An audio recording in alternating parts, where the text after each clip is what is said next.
Like, what do you think the people's response will be to that action? And also, I hope you have like awesome security because you're like totally a threat to the establishment. You're awesome. Thank you. Thank you. Fortunately, you're wrong about that last thing because I'm not a threat at all. Ideas are powerful, and ideas change the future more effectively than any other thing in the history of humanity. Not people, ideas. And the good news is that Bitcoin isn't people, it's ideas. There's a lot of people behind it, but fundamentally it's an idea. And in one really beautiful way, it's an idea that has been distilled into some mathematical formulas and put together as software so that idea now runs on the internet. And it doesn't run in one place on the internet. It's an idea that has been set free and runs everywhere. And it's an idea that, now that it's a bit better understood, is so simple to implement that among the hundreds and hundreds of people who contribute to this code, there are people who could pick up this idea and recreate it in a weekend and write that code all over again in a variety that we've never seen before, which makes this idea very, very dangerous because it's an idea that's completely unstoppable. Now, governments have a problem with unstoppable things, primarily because their general application of power is to stop things. And when you talk to people in government, there's something funny that happens, which is they assume that you are questioning their authority. They assume that you are questioning whether they are duly authorized, that they have the moral authority to stop cryptocurrencies, to stop blockchains, to stop Bitcoin. I'm not questioning their authority. That's a political question which isn't very interesting to me. I'm questioning their ability. It's a whole other question. They can have all of the authority in the world, zero ability to act on that authority. How are governments going to react? I recently did a little study, which I'm going to release, a public domain, which is a mashup between the World Freedom Index, which is a score of every country in the world on civil and political liberties, which is done by an independent organization, very, very respected, backed by many international institutions, versus the legal status of Bitcoin and other cryptocurrencies in each country. If you lay those two maps over each other, it's a perfect match.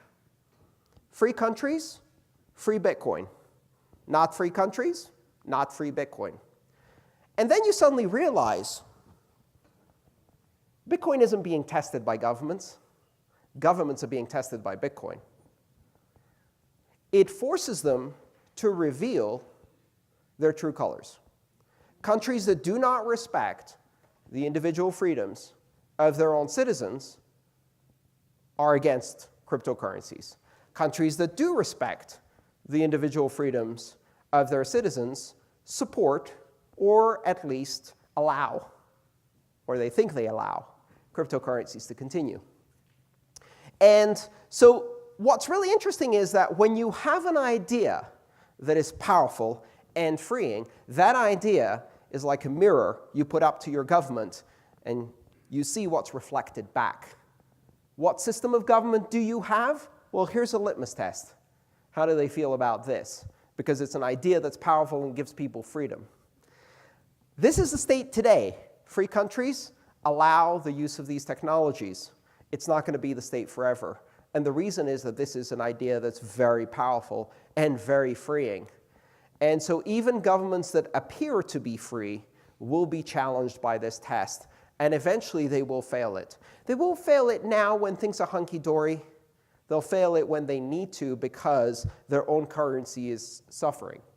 So when you see crises, there's a need for a scapegoat, right?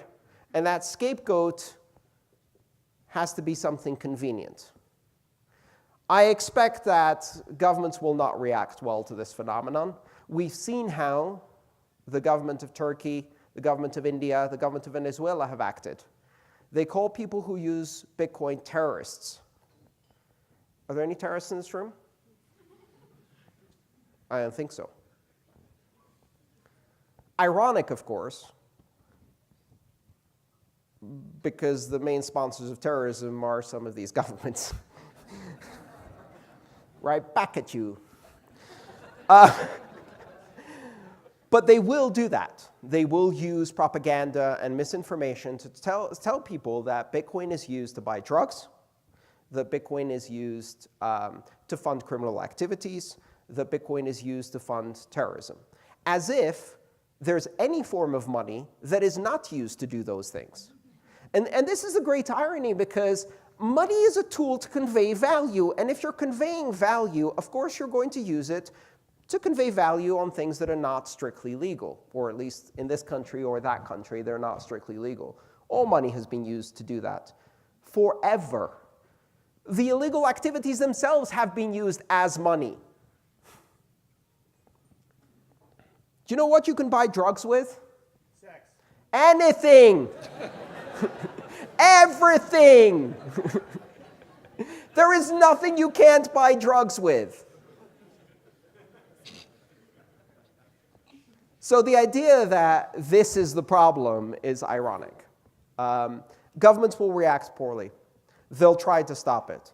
They'll fail to stop it. They'll try to demonize it. They'll fail to demonize it. Because in the end, people will see that when it becomes a choice between the future of their children and obeying a stupid law, guess what wins? Every time. And that's exactly what's happening in Venezuela. So I'm very positive that with the right powerful idea, we can get a world that is much more free than it is today. But it won't be without a fight. And most of that fight will be about propaganda.